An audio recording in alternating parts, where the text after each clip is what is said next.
എന്താണ് സൂമ്പ സൂമ്പ സൂമ്പ കേട്ടിട്ടില്ലേ? ഇല്ല. നമ്മളീ ടിവിയിൽ കാണിക്കല്ലോ, നീ കണ്ടിട്ടില്ലേ ഇതുവരെ? ഓ ഓ സോറി. കൊള്ളാലോ. ആ നീ എന്ന് തുടങ്ങിയത്? ഞാൻ എത്രയോ ദിവസമായി. ഇതേ നമ്മുടെ ഈ മുട്ടുവേദന, നടുവേദന, അങ്ങനെയുള്ള സംഭവങ്ങളില്ലേ, ഹെൽത്ത് പരമായിട്ട് ഭയങ്കര നല്ലതാണ്. അയ്യോ, എനിക്കാണെങ്കിൽ ഭയങ്കര നടുവേദനയാണ്. അമ്മൂനെ പ്രസവിച്ചതിന് ശേഷം എൻ്റെ നടു അനക്കാൻ പറ്റണില്ല. കുറച്ചു നേരം ഒന്ന് കുഞ്ഞു നിന്നാ മതി, എൻ്റെ നടു അങ്ങോട്ട് എന്തൊരു വേദനയാന്ന് പറയുമ്പോ സഹിക്കാൻ പറ്റണില്ല. ആണോ? ഇത് ചെയ്താൽ കുറയാ? പിന്നെ ഇത് ചെയ്താൽ മതി, കുറയും. ഒരു മാസം കൊണ്ട് നിനക്ക് നടുവേദനയൊക്കെ പമ്പ അടക്കൂലേ. ഇത് എവിടെ നിന്ന് പഠിച്ചു? അതൊക്കെ ദേ യൂട്യൂബിലുണ്ടല്ലോ. എന്ത് വേണമെങ്കിലും നമുക്ക് യൂട്യൂബിൽ കയറി ഈസി ആയിട്ട് പഠിക്കാമല്ലോ. നിനക്കിത് പഠിക്കണോ? പഠിക്കണമെന്നുണ്ട്. ഞാന് ആദ്യം കുറച്ച് സ്റ്റെപ്പ് പറഞ്ഞുതരാം.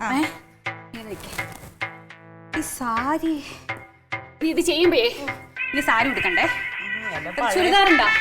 പഴയ ചുരിദാർ കിടപ്പുണ്ട്, പക്ഷെ അതിപ്പോ കേറുമെന്ന് അറിയത്തില്ല. സ്റ്റിച്ച് പിടിച്ചിട്ട് ഇട്ടാ മതി. ഞാൻ പറഞ്ഞുതരാം. ആദ്യം ഞാൻ അത് കണ്ടോ, എന്നിട്ട് അതുപോലെ ചെയ്യണം. ആദ്യം വാമത്താണേ, നമ്മളിങ്ങനെ നിന്നിട്ട് ഇങ്ങനെ ആക്കണം. ഇങ്ങനെ ഈ ഹിപ്പില്ലേ അത് ഇങ്ങനെ ഇങ്ങനെ. അപ്പൊ ഈ കൈ ഇങ്ങനെ ഇങ്ങനെ വരണം. ചെയ്യട്ടെ? ശരി. ഇങ്ങനെ ഇങ്ങനെ എത്രയും തിരിയണ്ട. ഇനി കൈ മാത്രം, ഇവിടെ മാത്രം ഇങ്ങോട്ട് വന്നേ.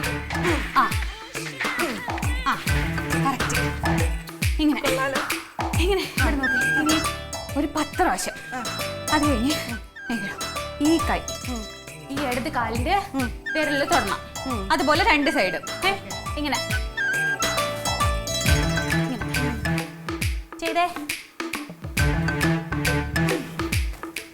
അങ്ങനെ തന്നെ. ഇത് ഇവിടെ നല്ലതാ, നടുവേദന പോവും. ഒരു ദിവസം ചെയ്താൽ പോരാ, ഡെയിലി ചെയ്യണം. ഒരു മാസമെങ്കിലും കണ്ടിന്യൂസ് ആയിട്ട് ചെയ്യണം. അത് കഴിഞ്ഞ് ഈ കൈ ഇങ്ങനെ വരുമ്പോ നമ്മുടെ ഈ വലത് കാലുണ്ടല്ലോ, അത് ഇങ്ങനെ പോണം.